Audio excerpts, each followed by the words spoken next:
বিসমিল্লাহির রহমানির রহিম। আসসালামু আলাইকুম। সবাইকে স্বাগত জানাচ্ছি ট্রিপলমের আজকের রেসিপিতে। মাত্র 3 টুকরা মুরগির মাংস দিয়ে আমি ভীষণ মজাদার বিকালের নাস্তা বানিয়েছি, আর সেটি আপনাদের সাথে শেয়ার করছি।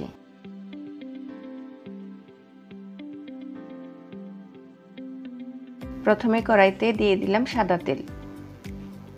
এখন এর মধ্যে এলাচ, দারুচিনি, তেজপাতা, লবঙ্গ ফোড়ন দিয়ে দিব। হালকা নেড়ে চেড়ে নিয়ে যখন দেখব এর মধ্যে থেকে একটি সুন্দর অ্যারোমা বেরোচ্ছে, তখন দিয়ে দেব কিউব করে কাটা পেঁয়াজ। এখানে পেঁয়াজের পরিমাণটা 1 কাপের 4 ভাগের 1 ভাগ। পেঁয়াজটা হালকা ভেজে নিয়ে এর মধ্যে কিউব করে কেটে রাখা আলু দিয়ে দিব। আলুর পরিমাণটা হচ্ছে 1 কাপের 4 ভাগের 1 ভাগ। দেওয়ার পর এখানে দিয়ে দিব মুরগির মাংস।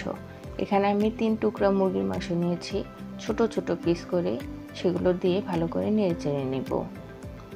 মুরগির মাংস থেকে সামান্য একটু পানি ছেড়ে আসবে, আর এটি সিদ্ধ হওয়ার জন্য আমি ব্রয়লারের মুরগির মাংস নিয়েছি। এবার এতে দিয়ে দেব 1 চা চামচ গোলমরিচের গুঁড়া, সামান্য একটু জিরা বাটা আর একটু অল্প পরিমাণ রাঁধুনি বাটা দিয়ে ভালো করে নেড়েচেড়ে মিশিয়ে নেব।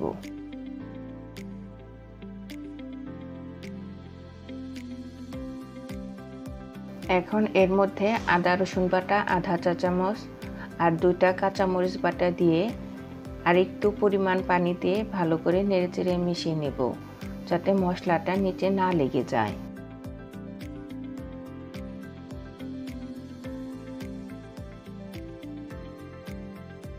এবার এর মধ্যে দিয়ে দেব আধা চা চামচ মরিচের গুঁড়া, আধা চা চামচ হলুদের গুঁড়া আর আধা চা চামচ ধনিয়া গুঁড়া। মেশানো হয়ে গেলে দিয়ে দেবো এখানে স্বাদ মতো লবণ। হালকা নেড়ে এখানে কুসুম গরম পানি দিয়ে দিলাম আলুটাকে ভালো করে সিদ্ধ হওয়ার জন্য।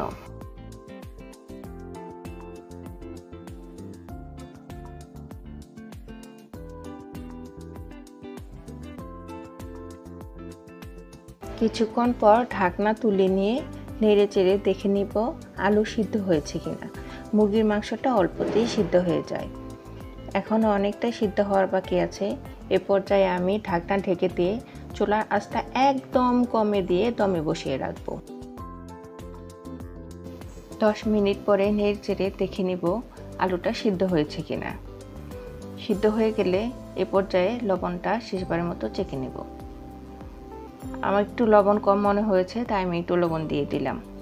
ভালো করে নেড়ে চেড়ে যখন দেখা যাবে যে তেলটা উপরে ভেসে উঠেছে, তখন হালকা একটু গরম মশলা ছিটিয়ে দিয়ে নেড়ে চেড়ে চুলাটা বন্ধ করে দিয়ে নামিয়ে রাখবো ঠান্ডা হওয়ার জন্য। পুলি পিঠার জন্য পুর রেডি।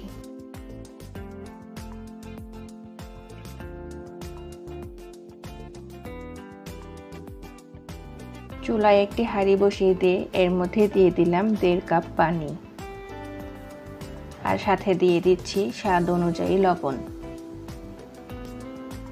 পানিটা একটু ফুটে উঠলেই এর মধ্যে দিয়ে দিব 1.5 কাপ ময়দা। আমি এখানে ময়দা ব্যবহার করেছি, অনেকে আটা ব্যবহার করে, চাউলের গুঁড়ি ব্যবহার করে।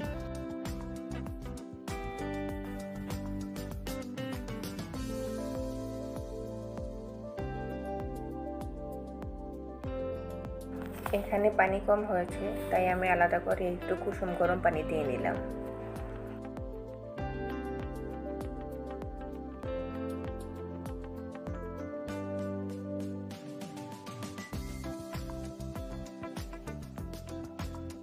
এর মধ্যে আমি নামিয়ে ভালো করে মথে নেব। গরম গরমই নামিয়ে ফেলতে হবে। নামানোর পর ভালো করে মথে নিয়ে এটাকে একটা সফট ডো তৈরি করে নিতে হবে।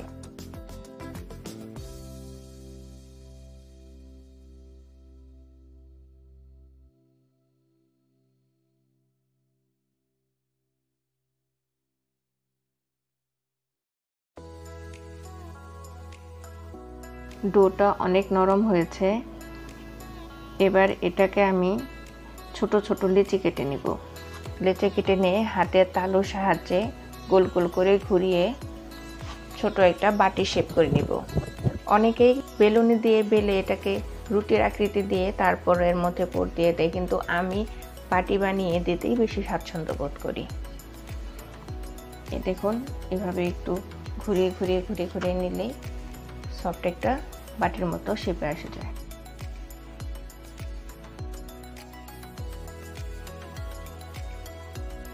এবার এই বাটির মধ্যে ঠান্ডা করে রাখা মুরগির মাংসের পুরটা দিয়ে মুখটা ভালো করে সিল করে দেব। তারপর হালকা করে নকশি কেটে দেব। এভাবে আমি পিঠাগুলো বানাবো। দেখুন পিঠা রেডি। আমার ছেলেটা মাশাআল্লাহ অনেক সুন্দর পিঠা বানাতে পারে। আমাকে দেখে বলছে যে পিঠাগুলো আমি একটু তোমাকে হেল্প করে বানিয়ে দেই। দেখুন কত সুন্দর করে বানাচ্ছে।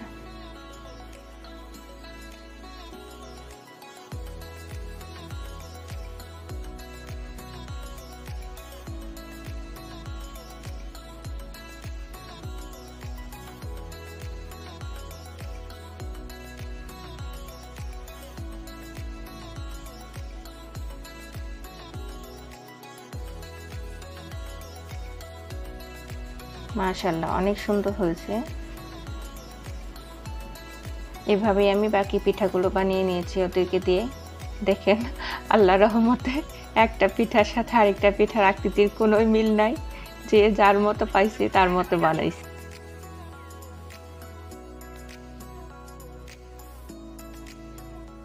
কড়াইতে অনেকটা পরিমাণ তেল দিয়ে দিলাম।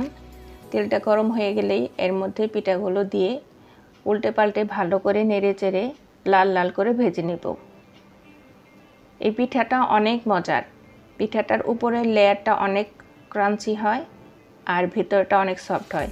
বাসায় মুরব্বি যারা আছে তাদেরও খেতে কোনো প্রকার অসুবিধা হয় না। ছোট বাচ্চারা তো এমনিতেই খেতে পারে। আপনারা একবার বানিয়ে খেয়ে দেখবেন।